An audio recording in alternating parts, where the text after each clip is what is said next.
기도해 주시기를 바랍니다. 오늘 이 시간에 우리 성령의 조명하심으로 또 말씀의 은혜를 충분히 받아들이시기를 간절히 축복합니다. 오늘 말씀은 마가복음 6장에 나오는 정말 중요하고도 중요한, 또 유명하기 유명한 그런 오병이어 사건에 대한 말씀입니다. 이 말씀을 가지고 여러분과 함께 말씀의 은혜를 나누고자 합니다. 먼저 오병이어 사건은 복음서 안에서 굉장히 중요한 역할, 또 위치, 의미를 지닙니다. 마태, 마가, 누가, 요한 네 복음서에 모두 등장하고 있는 핫한 그런 본문입니다. 그럼 오늘 본문을 한 절씩 한번 읽어 내려가 보도록 하겠습니다. 마가복음 6장 30절부터 44절까지 말씀입니다. 한 절씩 나누어서 교독해 보도록 하겠습니다. 사도들이 예수께 모여 자기들이 행한 것과 가르친 것을 낱낱이 고하니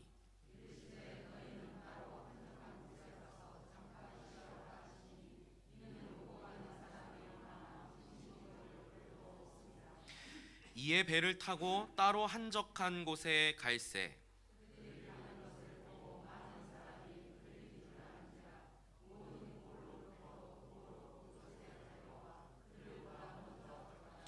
예수께서 나오사 큰 무리를 보시고 그 목자 없는 양 같음으로 인하여 불쌍히 여기사 이에 여러 가지로 가르치시더라.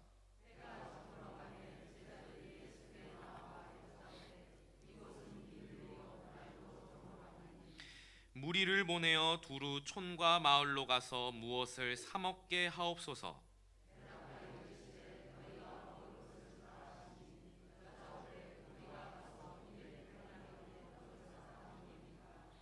이르시되 너희에게 떡 몇 개나 있는지 가서 보라 하시니 알아보고 이르되 떡 5개와 물고기 2마리가 있더이다 하거늘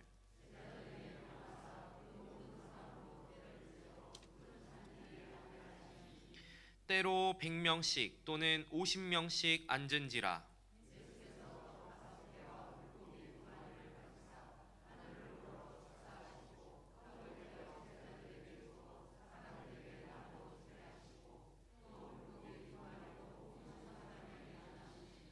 다 배불리 먹고 함께 봉독합니다. 떡을 먹은 남자는 5,000명이었더라. 아멘. 오늘 제목은 체험과 내어드림이라는 제목으로 함께 말씀을 나누겠습니다. 본문 30절 말씀 보니까 사도들이 예수께 모여 자기들이 행한 것과 가르친 것을 낱낱이 고하니 라고 말씀합니다. 우리는 마가복음 6장을 자세히 한번 살펴보아야 합니다. 먼저 6장 6절부터 13절까지는 예수님께서 12명의 제자들을 파송하시는 장면이 연출됩니다. 그리고 그 바로 뒤인 14절부터 29절은 세례 요한이 죽임을 당한 사건이 나옵니다. 그리고 나서 오늘 본문인 30절부터 시작을 하는데요. 이 시작점인 30절에 보니까 사도들이 예수께 모여 행한 것과 가르친 것을 낱낱이 고했다라고 말합니다. 그러니까 소위 선교 보고를 하고 있는 것이죠. 도식화를 해보면 제자를 파송합니다. 그리고 지금 본문에서는 선교 보고를 합니다. 돌아와서. 그런데 그 사이에 세례 요한의 죽음에 대한 기사가 나옵니다. 왜 파송하고 돌아와서 보고하는 그 사이에 세례 요한의 죽음에 대한 기사를 넣고 있는 걸까요? 마가복음을 기록하고 있는 이 마가는 어떤 의미심장한 메시지를 과연 던져주기 위해 이렇게 하고 있는 걸까요? 그것은 바로 제자를 파송받는 것과 복음 때문에 받는 고난과 죽음, 곧 순교는 뗄래야 뗄 수 없는 불가분의 관계라는 것입니다. 예수님께서도 마가복음 8장 34절 말씀에 이렇게 말씀하셨습니다. 누구든지 나를 따라오려거든 자기를 부인하고 자기 십자가를 지고 나를 따를 것이니라.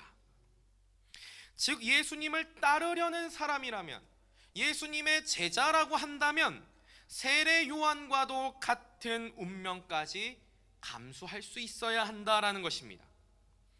다시 본문으로 넘어와 31절 말씀에 보니까 예수님이 이렇게 말씀하십니다. 이르시되 너희는 따로 한적한 곳에 가서 잠깐 쉬어라 하시니 이는 오고 가는 사람이 많아 음식 먹을 겨를도 없음이라. 따로 한적한 곳에 가서 잠깐 쉬라 하십니다. 제자들에게도 쉼이 필요했습니다. 그 이유는 오고 가는 사람들이 많아 음식 먹을 겨를도 없었기 때문이다 라고 말합니다. 사실 휴식은 더 큰 일을 하기 위한 아주 좋은 발판이 되기도 합니다. 휴식 자체가 사치거나 낭비라고 볼 수는 없습니다. 적절한 쉼은 정말 중요합니다. 그런데 31절 말씀을 자세히 들여다보면 어떻게 쉬어야 하는지가 나오는데요. 먼저는 따로입니다. 따로. 사람들과 분리되어져야만이 쉼이 가능하다는 것이죠. 두 번째로는 한적한 곳입니다. 공간적인 부분이죠. 세 번째는 잠깐입니다. 휴식은 제한된 정도로 잠깐 누려야 하는 것이지 정도를 넘어선 휴식은 휴식이 아니라 나태함이 될 수도 있죠. 어쨌든 예수님은 제자들을 향하여 따로 한적한 곳에 가서 잠깐 쉬라 말씀하십니다. 이에 제자들은 배를 타고 따로 한적한 곳에 갔다라고 말합니다. 그런데 33절 말씀을 보니까 그들이 가는 것을 보고 많은 사람이 그들인 줄 안지라 모든 고을로부터 도보로 그곳에 달려와 그들보다 먼저 갔더라 라고 나옵니다. 이 33절을 말씀을 보니까 약간 어떤 느낌이 드십니까? 저는 마치 유명 연예인을 쫓아다니는 사생팬들 같은 느낌이 듭니다. 예수님과 제자들이 이제 고단에서 좀 쉬기 위해 사람들과는 좀 멀리 동떨어진 따로 한적한 곳에 가서 좀 잠깐이라도 쉬다 오시려고 하는 건데, 이 많은 무리들은 저 멀리서부터 예수님이다, 저 제자들이다 하고는, 예수님과 제자들은 배를 타고 가는데 그들은 배를 못 타니까 육지로 도보로 뛰어서 예수님이 가실 그곳까지 열심히 뛰어갖고 오는 거예요. 사생팬 같은 느낌이죠. 난리가 났습니다. 예수님과 제자들이 배를 타고 출발하는 것을 본 무리들이 이들을 놓치지 않기 위해서 막 불이 나게 달려오고 있는 것입니다. 그러자 34절에 예수님 이렇게 바라보십니다. 우리 34절은 한번 같이 읽어보겠습니다. 시작. 예수께서 나오사 큰 무리를 보시고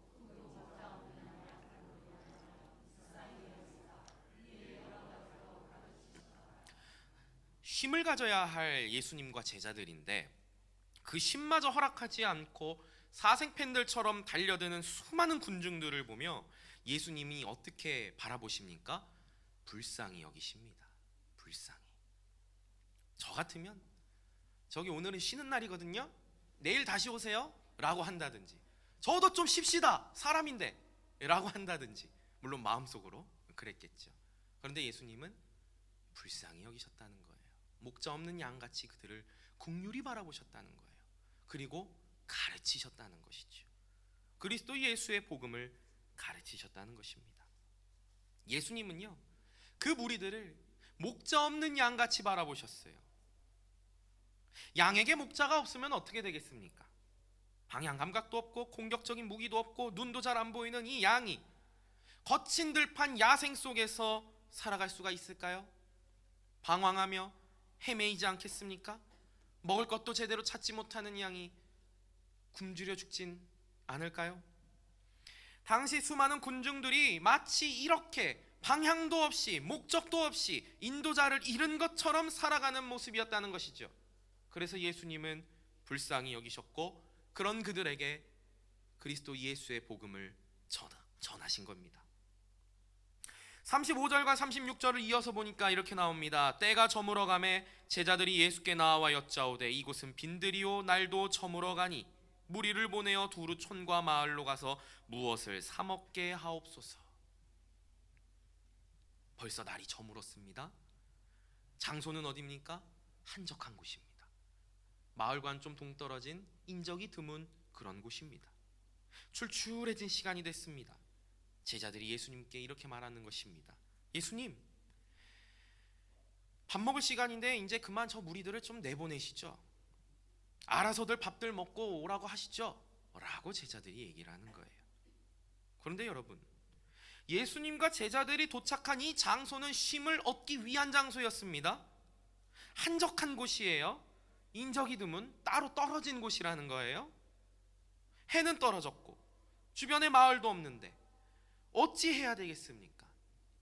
제자들이 내놓은 해결 방안은 돌아가서 알아서들 밥들 사 먹고 알아서들 이제 그만 돌아가라 하십시오 였습니다. 그런데 예수님은 어떤 대답을 하실까요? 37절 말씀 보니까 우리 37절 말씀도 한번 같이 읽어보겠습니다. 시작.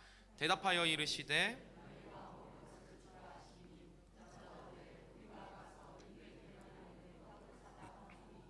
아멘.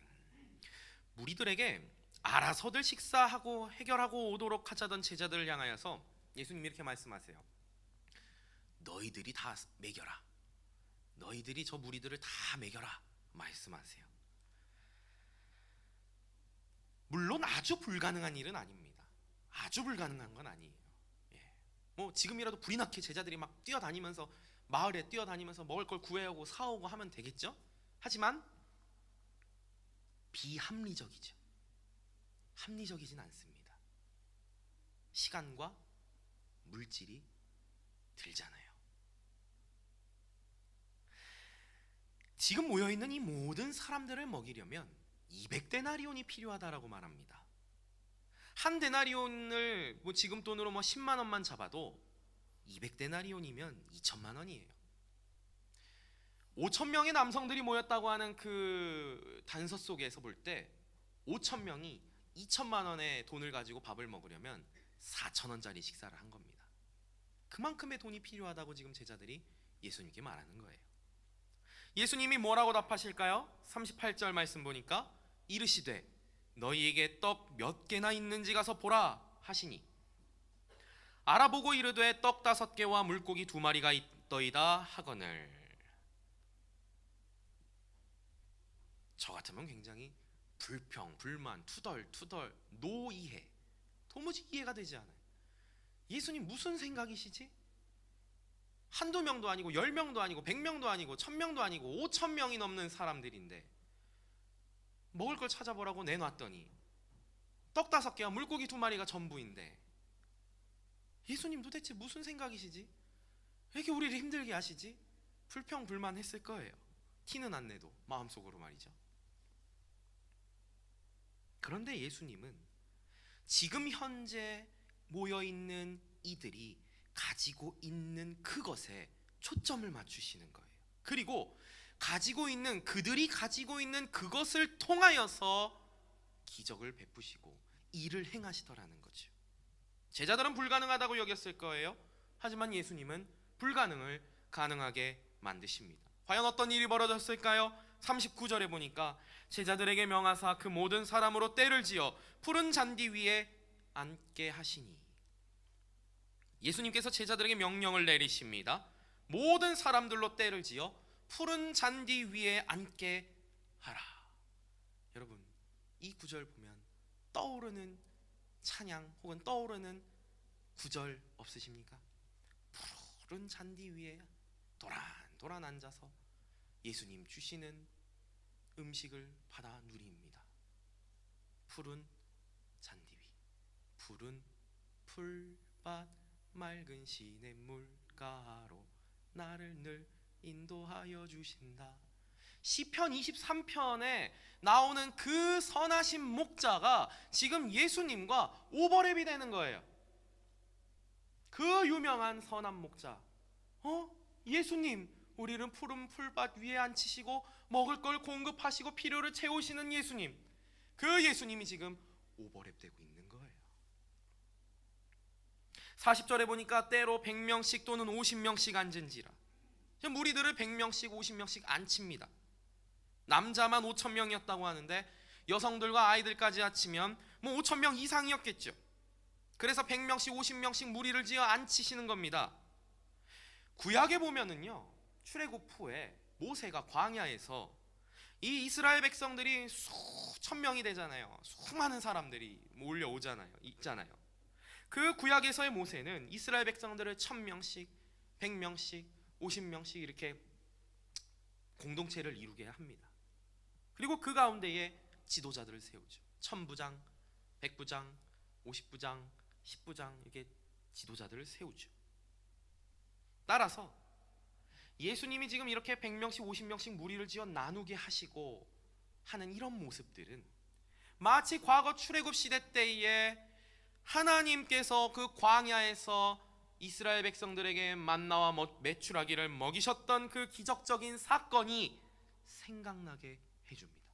또한 마지막 종말의 때에 하나님의 백성들이 종말론적으로 예수님 품 안에 다 모여 함께 나누게 될 그 잔치자리를 암시해 주기도 합니다.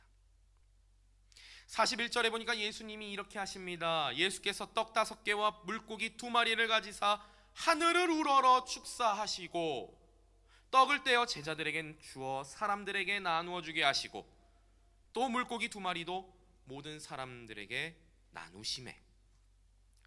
지금 이 무리들에게 있는 음식은 오로지 떡 5개와 물고기 2마리 뿐입니다. 이게 전부입니다. 이걸 가지고 예수님이 축사하십니다. 지금 우리도 그렇지만 유대 사회 속에선 식사 전후로 기도하였습니다. 예수님 역시 기도하십니다. 그런데 우리가 이제 기도할 때는 이렇게 아래를 보고 이렇게 기도하잖아요.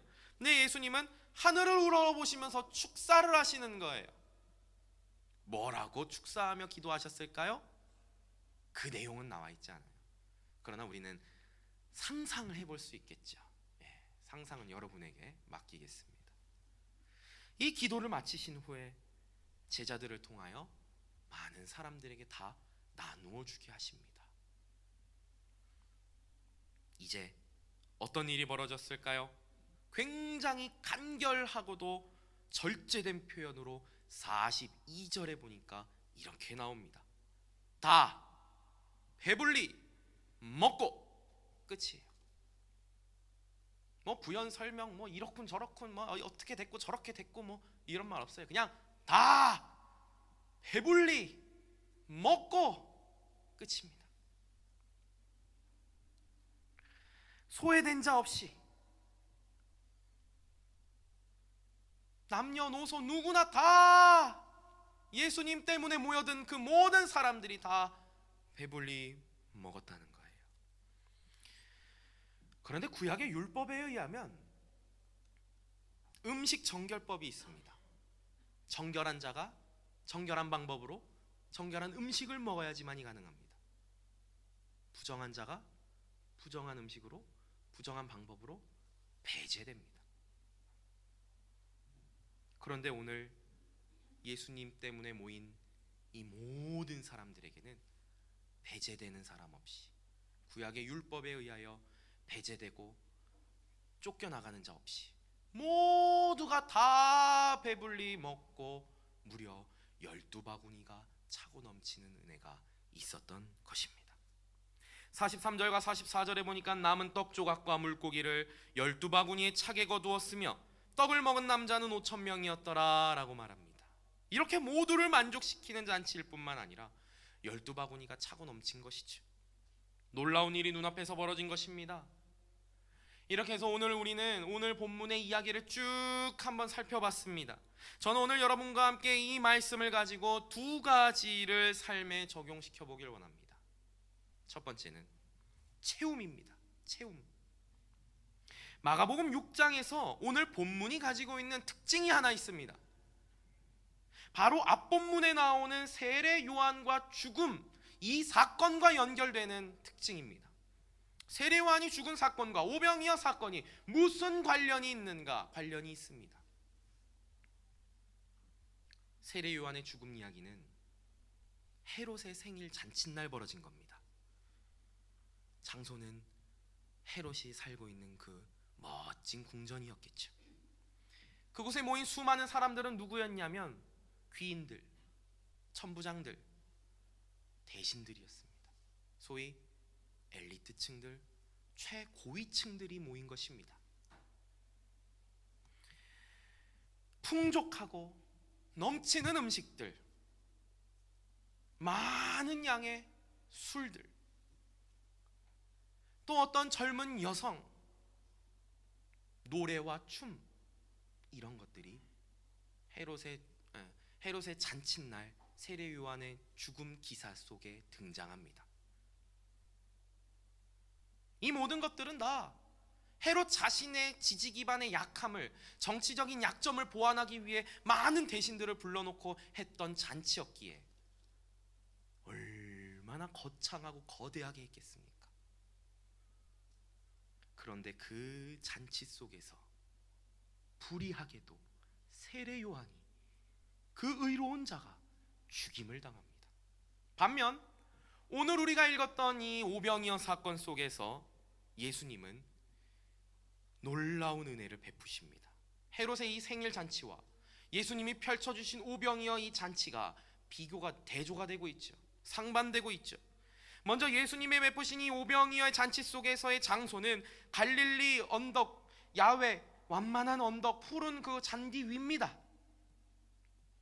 그리고 예수님을 따르는 사람이라면 그 누구라도 귀천에 상관없이, 성별에 상관없이, 나이에 상관없이 예수님을 따라왔던 모든 사람들에게 풍족히 먹이셨던 잔치였습니다. 또한 이 사건은 예수님 자신을 위한 잔치가 아니라 예수님 때문에 모여들었던 수많은 사람들을 위한 잔치였습니다. 그들의 배고픔, 그들의 갈급함, 그들의 결핍, 그걸 채워주시기 위한 잔치였죠. 이 땅을 살아가면서 많은 사람들은 결핍 속에 살아갑니다. 그래서 그 결핍을 채우기 위해 열심히 노력하고 안간힘을 씁니다. 어떤 이는 진짜 먹는 걸로 채웁니다. 저처럼 말이죠. 어떤 이는 많은 돈과 명성으로 막 채우려고 합니다. 또 어떤 이는 사람들에게 받는 관심과 사랑으로 나의 갈급함을 채우려 합니다. 또 어떤 이는 자신의 성공으로 나의 부족함, 결핍을 채우려 합니다. 하지만 아무리 좋은 것, 아무리 멋진 것, 아무리 대단한 것, 값진 것으로 채운다 할지라도 우리의 만족함을 온전히 다 채워줄 순 없습니다. 헤롯의 잔치자리에서 수많은 먹을거리, 수많은 놀거리, 수많은 볼거리가 있었지만 그 속에선 불의가 판을 치고 있었고 사람들은 더더욱 나의 결핍을 채우기 위해 혈안이 되어 살고 있었던 거죠. 하지만 예수님의 오병이어 잔치자리에선 겨우 떡 5개와 물고기 2마리뿐이었지만 수많은 사람들의 배고픔과 갈급함을 채워주었습니다. 또한 결국은 예수 그리스도가 생명의 떡이라는 사실과 연결시켜 볼 때 진짜 진정으로 우리의 결핍, 부족함을 채워줄 수 있는 분은 오직 예수 그리스도 복음뿐입니다. 다른 것으로 채우려 하면 할수록 더한 갈증과 더한 결핍을 겪게 될 것입니다. 바라기는 오직 그리스도 예수로만 채움받아 세상이 줄 수도 없고 세상이 알 수도 없는 그 만족함과 자족함을 다 누리시기를 축원합니다. 두 번째는 내어드림입니다. 내어드림. 문제의 상황 속에 제자들이 취한 방법은 무엇입니까? 회피, 도피, 너더리 알아서 먹고 와라 였습니다. 하지만 예수님은 그 문제를 직접 정면 돌파하십니다. 또한 예수님은 무리로 하여금 먹을 것이 얼마나 있는지 알아보도록 하셨고 결국 떡 5개와 물고기 2마리가 있음을 확인하십니다. 예수님은 그들이 가지고 있는 그것을 통하여서 놀라운 기적을 행하십니다. 작고 보잘것없고 이걸로 어떻게 5,000명을 먹을 수 있지 택도 없어 보였던 그것을 통하여 예수님은 일하십니다. 같은 본문을 다루고 있는 요한복음 6장에서는 이것을 내놓은 사람이 한 아이라고 소개합니다. 한 아이. 충분히 숨길 수 있었을 거예요. 충분히 속일 수도 있었을 거예요. 몰래 화장실 가서 초코파이 까먹는 것처럼 몰래 혼자 보리떡 먹으면서 즐거워할 수도 있었을 거예요.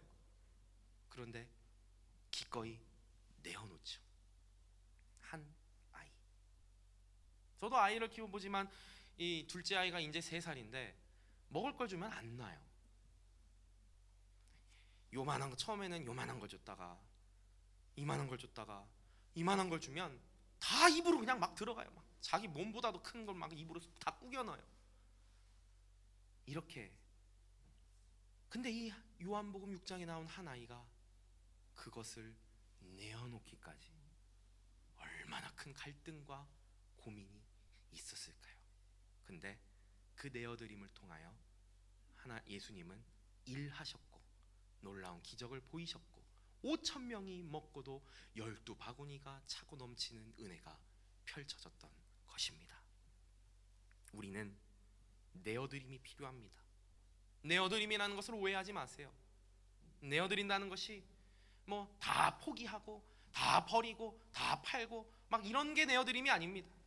내어드림은 나의 삶을, 나의 마음을, 나의 가정을, 나의 모든 상황을 주님께 아뢰고 숨김없이 아뢰고 주님과 함께 공유하고 문제 해결을 오직 주님께 맡기고 주님 말씀하신 거에 따라 순종하며 걸어가는 것이 내어드림입니다. 이것이 진정한 내어드림이에요. 우리 주님은 선한 목자이십니다. 우리를 선하신 길로 인도하십니다. 우리의 필요한 것을 채우시고 공급하시는 하나님이십니다. 어느 것 하나 주님께 내어드리지 못할 것이 없어야 합니다. 말씀을 맺습니다. 간절히 바라기는 오늘 이 시간을 통하여 오직 예수 그리스도의 복음으로 인하여 채움받으시길 바랍니다. 또한 나의 삶의 모든 영역, 비밀스러운 모든 부분이 없이 다 예수 그리스도께 내어드림으로 하나님의 놀라운 은혜와 축복과 기적을 경험하시기를 주의 이름으로 간절히 축원드립니다. 이 시간 함께 기도하실 때에 먼저 찬양 함께 하시고 기도하도록 하겠습니다. 오직 주의 사랑에 매여 우리 함께 찬양 드리고 기도하도록 하겠습니다.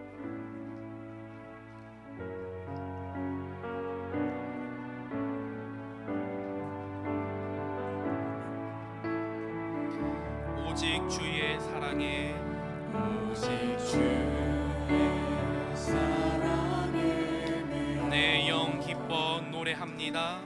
내 영 기뻐 노래합니다. 이 소망의 언덕, 이 소망의 언덕 기쁨의 땅 주께 사랑을 드립니다. 주께 사랑 드립니다. 오직 주의 임재 안에 갇혀 오직 주의 임재 안에 내 영이 기뻐 찬양합니다. 내 영 기뻐 찬양합니다. 아멘. 이 소명의 언덕 거룩한 땅 주께 경배드립니다. 주께 경배드립니다. 아멘. 주께서 주신 모든 은혜 나는 말할 수 없네. 내 영혼 즐거이 주 따르렵니다. 주께 내 처음부터 다시 찬양합니다. 오직 주의 사랑에 매여 오직 주의 사랑에 매여 내 영 기뻐 노래합니다. 이 소망의 언덕 기쁨의 땅에서 주께 사랑드리 오직 주의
이름으로 한번 기도하겠습니다. 주님, 이 오병이어 사건의 이야기를 통하여서 우리 안에 온전한 채움이 있길 원합니다. 갈급함 나의 심령, 연약한 우리의 심령 가운데에 그리스도 예수의 복음으로 차고 넘치는 은혜가 있게 하여 주옵소서. 우리들뿐만 아니라 우리들의 모든 자녀들, 우리들의 모든 부모님들, 모든 지체들이 예수 그리스도의 복음의 능력으로 채움받아 갈급함을 이겨나가는 귀한 삶이 되게 하여 주시옵소서. 또한 기도할 때에 주님, 내어놓길 원합니다.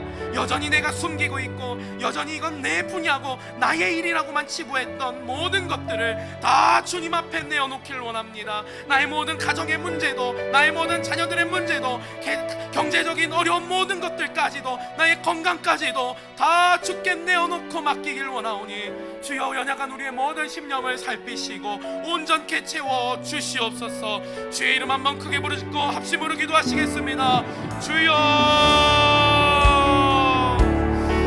아버지 하나님, 고맙고 감사를 드립니다. 오늘 말씀을 통하여 우리가 진정한 예수 그리스도의 채움이 있기를 원합니다.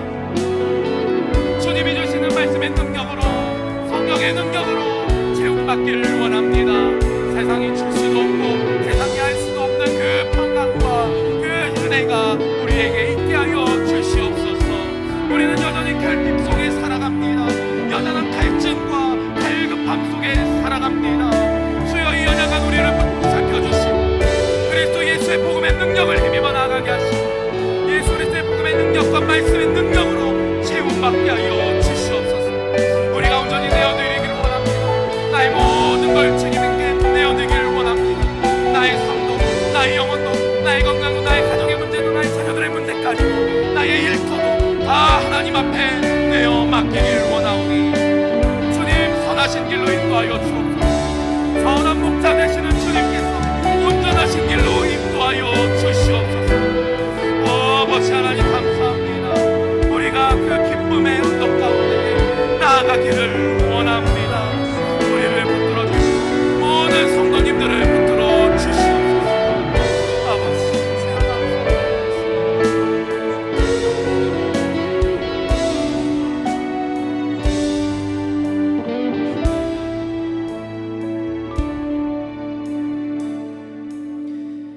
거룩하시고 자비하신 아버지 하나님, 고맙고 감사를 드립니다. 오늘 이 주일 하나님의 말씀을 듣습니다. 우리에게 진정한 채움이 있길 원합니다. 여전히 우리는 목마르고 갈급하고 연약합니다. 그리스도 예수의 복음의 능력으로 채워주시옵소서. 성령의 능력을 힘입어 날아오르게 하여 주시옵소서. 주님, 또한 내어놓길 원합니다. 나의 삶도, 나의 자녀들도, 나의 건강도, 나의 일터도, 나의 모든 분야를 숨김없이 주님께 맡기고 주님 인도하심 따라 걸어갈 수 있는 귀하고 복된 모든 삶이 되도록 인도하여 주시옵소서. 감사하며 예수 그리스도의 이름으로 기도하옵나이다. 아멘. 이제는 우리 주 예수 그리스도의 은혜와 아버지 하나님의 사랑과 성령의 교통하심이 그리스도 예수의 복음으로 채움받기를 갈망하며 나의 모든 것을 주께 내어놓기로 작정하는 사랑하는 모든 성도님들의 심령 위에, 그들의 가정과 자녀들 위에, 일터 위에, 또 모든 각 가정의 부모님들 위에 이제로부터 영원토록 함께 계실지어다. 아멘.